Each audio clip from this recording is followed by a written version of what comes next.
Alhamdulillah, tahun ini kita masih dipertemukan dengan bulan mulia, bulan Ramadan. Bulan diturunkannya Al-Quran, Syahrul Quran.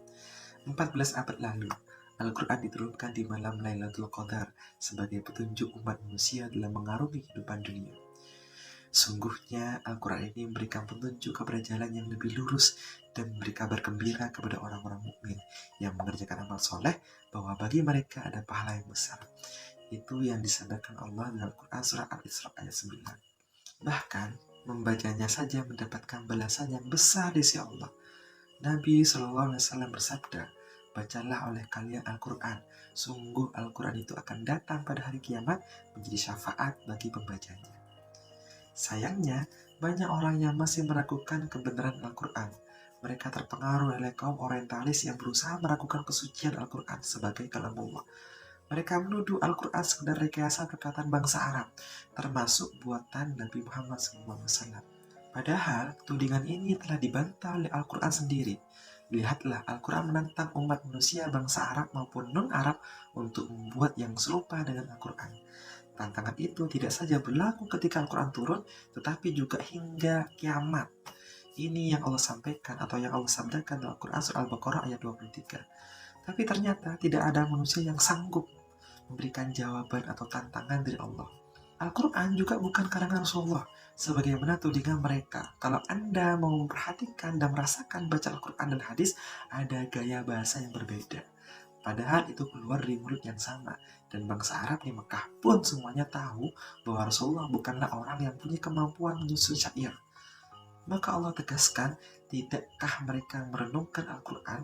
Andai Al-Quran itu bukan berasal dari sisi Allah, tentu mereka menemukan dalamnya perentangan yang banyak.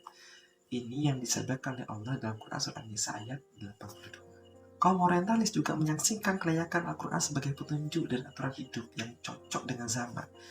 Mereka menuding hukum-hukum yang terkandung dalam Al-Quran hanya berisi muatan lokal, bersifat temporal dan kondisional. Contohnya adalah hukum-hukum tentang pembagian waris, poligami, jihad, potong tangan, kisos, jilbab, dan lain-lain. Sayangnya, tudingan ini kemudian diamini oleh sebagian umat Islam, khususnya murid-murid kaum orientalis. Mereka kemudian menggunakan sejumlah kaidah untuk menerkan teori guru-guru mereka. Semisal kaidah adat adalah hukum. Tidak diingkari perubahan hukum karena perubahan tempat dan zaman. Adat adalah hukum, atau setiap perkara bergantung pada tujuannya. Itu kaidah yang mereka gunakan. Dengan kaidah-kaidah itu, lalu mereka dengan semena-mena mengubah hukum-hukum Al-Quran. Mereka misalnya menyatakan jilbab adalah budaya atau adat bangsa Arab, sehingga tidak cocok di luar Arab. Hukum waris tidak adil. Bunga pinjaman bukanlah riba, asalkan diniatkan sebagai tanda terima kasih dan nilainya tidak berlipat. Mereka pun menilai Islam sebagai agama yang menata kehidupan sosial, masyarakat, politik, dan negaraan. Mereka beralasan sistem demokrasi sudah mencakup nilai-nilai keislaman sehingga tidak perlu syariat Islam itu diformalisikan. Bahkan di antara mereka ada yang menghalalkan perempuan dan orang kafir menjadi pemimpin negara. Sungguh, interpretasi kacau semacam itu bertentangan dengan nas-nas Al-Quran dan makna-maknanya. Al-Quran memang datang dalam garis-garis besar. Para ulama bertugas merinci berbagai persoalan-persoalan cabang dari kandungan ayat-ayat Al-Quran. Setiap kali datang persoalan baru, inilah yang disebut dengan ijtihad.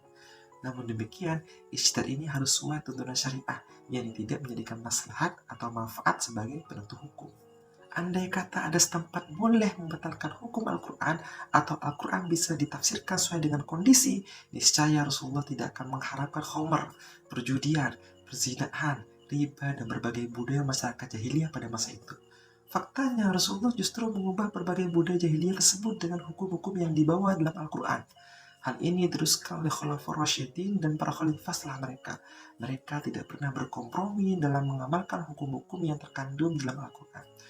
Perilaku menakwilkan ayat Al-Quran sesukanya telah diingatkan dengan keras oleh Rasulullah SAW. Rasulullah bersabda, siapa saja yang berkata tentang Al-Quran tanpa ilmu, maka siapkanlah tempat duduknya di neraka. Siapa saja yang berkata tentang Al-Quran sebatas dengan akalnya, lalu kebetulan benar, maka ia tetap salah. Oleh karena itu, sikap seorang muslim yang mengimani Al-Quran adalah menerima Al-Quran seutuhnya, mengimani seluruh ayat-ayat termasuk isinya. Ia tidak akan berpaling dari kitabullah yang agung ini sebagian apalagi seluruhnya. karena mengingkari sebagian isi Al-Quran sama saja dengan mengingkari seluruh kandungan Al-Quran. Dan tantangan hari ini adalah bagaimana Al-Quran ini bisa diterapkan secara menyeluruh dalam dimensi kehidupan, baik individu, masyarakat, maupun negara. Inilah pedoman hidup yang akan mengantarkan kita semua meraih keridhaan Allah.